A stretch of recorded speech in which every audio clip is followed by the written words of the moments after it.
if you want to depress a whole generation of young adults quick, the way that you do that is that you take away their hope for the future. And that's what's happening to us in real time. You can't make an average wage and work an average job and also live a normal life at the same time anymore. Mainly being because you can't buy property. Look at this graph, yeah? In the 1990s, right, you and your partner could earn an average salary, and you could be like, right, I want to now buy a house and I want to start a family. And that was doable because your mortgage would be like roughly 4 times what your salary is, and you can buy yourself a house. Now, it's impossible. Literally, 2 people earning an average salary could barely afford a 1-bedroom flat. You can't start a family like that. Which now means that we have 4 options for what to do with our living situations. Number 1, you don't move out and you live with your parents. And that's actually happening at an alarming rate. More and more people are choosing to do that, which is worrying for society because people aren't starting their own lives, starting their own families, progressing, moving into the future, because it's cheaper to stay at home. Number 2, you can build your own house. There's only going to be a small amount of people that do this because obviously this takes a lot of time and effort and expertise to do this. But my friend Matt is doing this. He looked at the housing market and been like, nah, I don't like this. I want to build my own place. I'm going to do it at an affordable rate, and I want to own my own property. So I'm going to do it and finance it myself. That's also an option. Third option is that you can rent. Obviously, that's what most people are going to do and going to have to do, but it's not great because then you work your entire life, you pay rent to a landlord, and you never actually own the asset that you've been paying into.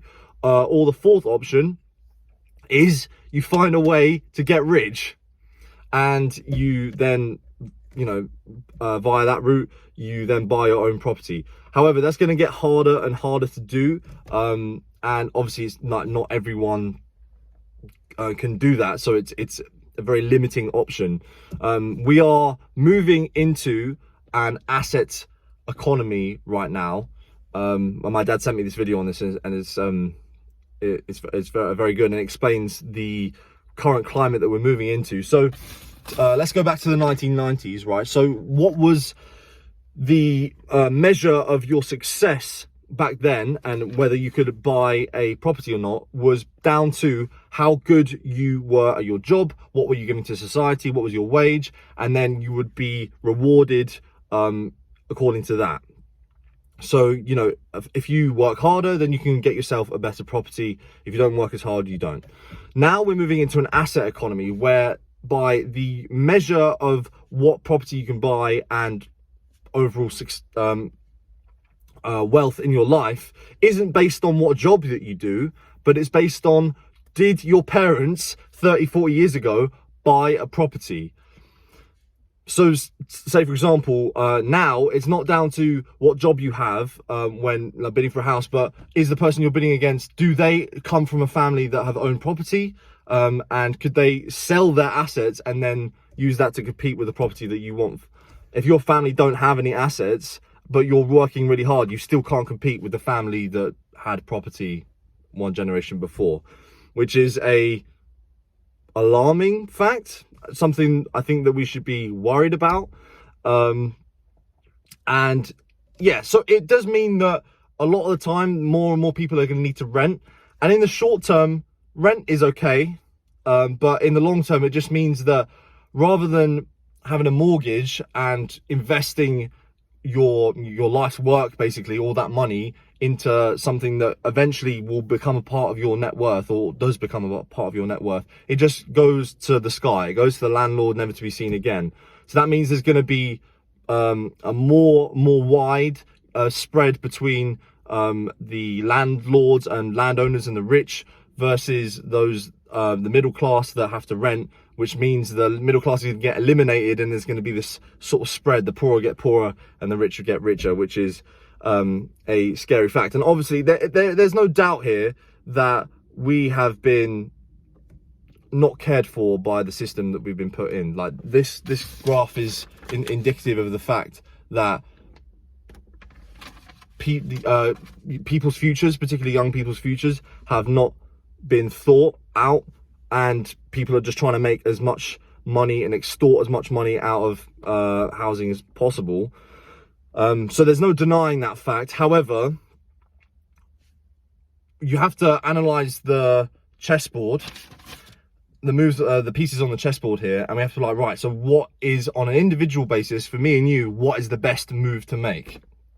So I said I gave you those 4 alternatives. I don't want to rent a property, I don't want to live at home, and I don't want to build my own house. So it's left me with this last option. Like, if I want to live a normal life, then I feel like I have to now get rich. Growing up, I never wanted to be rich. I actually wanted to be famous when I was growing up. I wanted to be like a famous YouTuber, but that was never for the money. But now it's like almost like I've been put in a situation where I've got these 4 options, and I have to make the best move on the chessboard now as to what can I do in order to put myself in the best position, and thus put my family in the best position. And once those things are looked after, then I can do what I can for other people. Because, you know, the analogy I like to use is like, if you're drowning in the ocean, you kind of need to get yourself onto the raft first before you can help other people onto it. So it's just put